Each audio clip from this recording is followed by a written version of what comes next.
กันมาหนึ่งข่าวอีกเลยเนาะหนึ่งข้าวเหนียวตามเคยตามเคย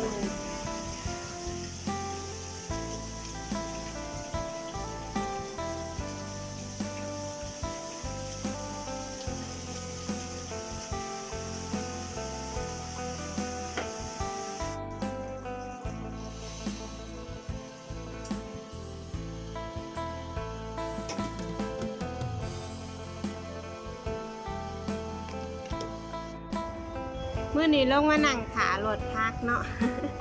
สั่งเงินหน่อไม้น้ำไม่ค่าเพิ่นในเพิ่นเอาหน่อไม้มาว่าสิแกงหน่อไม้กินมื้อนี้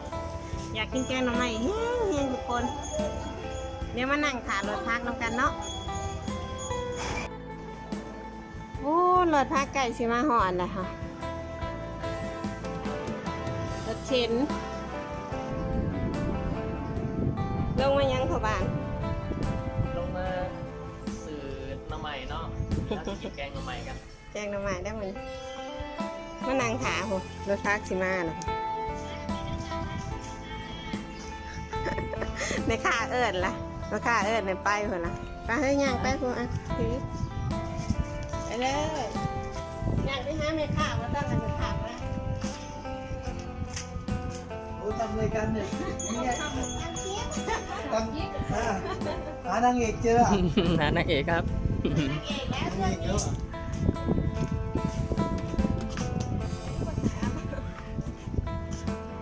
หายไปแล้ว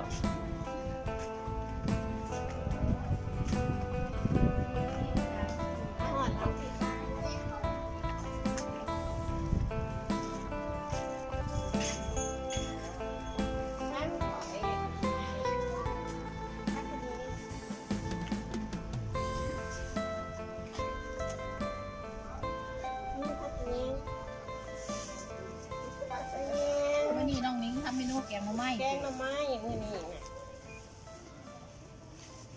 มีเฮ็ดฮูโน่ปะเฮ็ดฮูโน่นะ บ่มีเด้อค่ะตลาด นี่สิไม่ใช่มะกรูด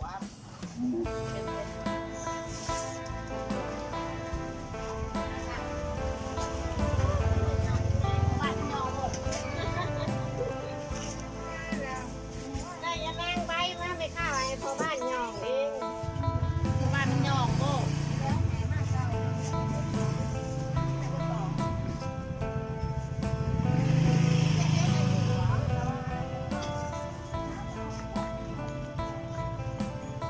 จะเฮ็ดนั่งข้าวว่าสิใส่เฮ็ดดูดูผมมีเอามาทักทายไปข้าเนี่ย อามาทักทายไม่ค่าเนี่ยหน่อไม้มันตรงนี่ ขายดีว่ามื้อนี้ ขายดีได้มื้อนี้นะหน่อไม้มันตรงน้องนิ้งที่ทำเมนูแกงหน่อไม้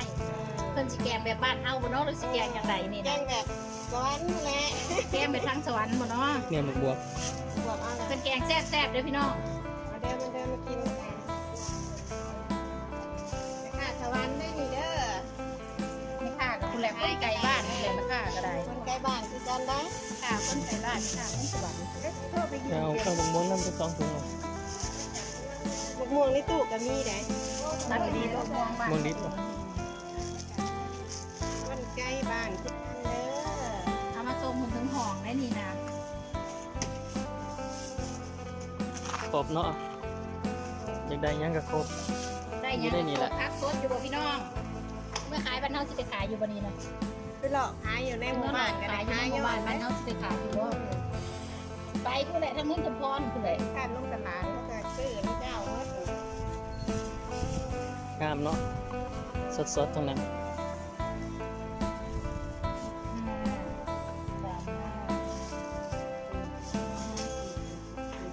เอาอย่างนี้ปลาแดกยางพ เปิ ก ด ไป มาแดกโอ้ยนี่บ่ ปลาแดกนี่ก็จะมาสั่งให้จุ๊บแต่เอ้ยแกงจะใส่ในขวดนึง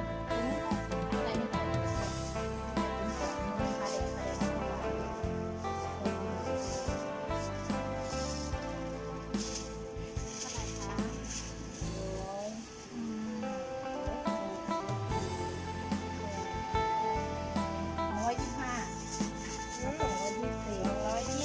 50,000นะพี่น้อง50,000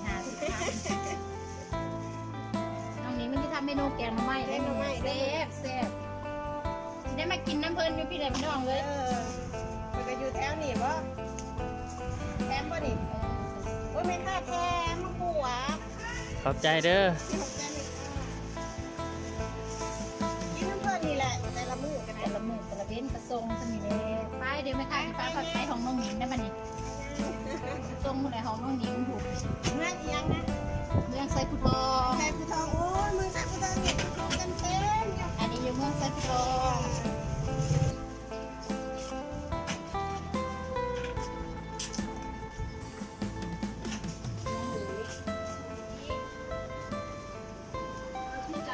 ไปก่อนเด้อบัดนี้เด้อ แล้ว ได้ขึ้นมาแล้วทุกคนได้มือนี่สิแกงหน่อไม้ได้มือนี่คิดอยากมาเฮิงเติบอะไรเนี่ยบ่มีโอกาสได้แกงเนาะมือนี่สั่งน้ำแม่ค้าเพิ่นนี่พักขะแยงทุกคนเขานิ้งกับซีซุกเลยเนาะเดี๋ยวจะหน่อยให้มาแกงหน่อไม้นำกัน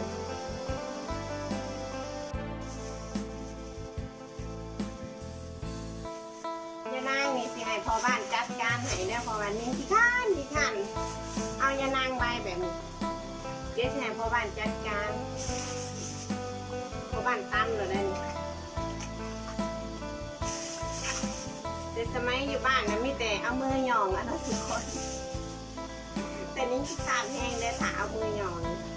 อันนี้เสียงปั่นก็คือสิดีเนาะเดี๋ยวเขาแส่น้ำไปก่อนเอามาใส่เขาครับก่อนสิแกงหน้ำไม้กันหนึ่งเขากันทอดร้อนใส่เขากันเนาะ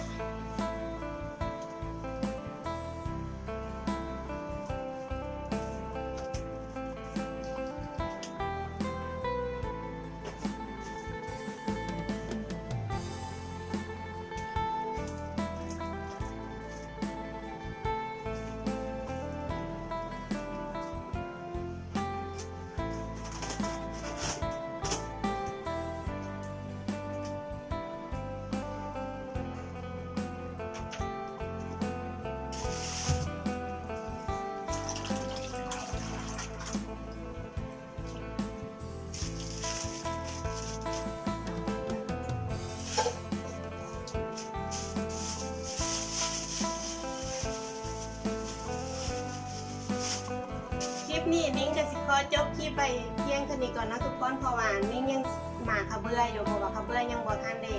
อ่อนเถื่อเนาะเดี๋ยวมาพอกันแกงหน่อไม้คลิปหน้าคลิปนี้ก็ขอลาสำหรับไปก่อนบ๊ายบายสบายดี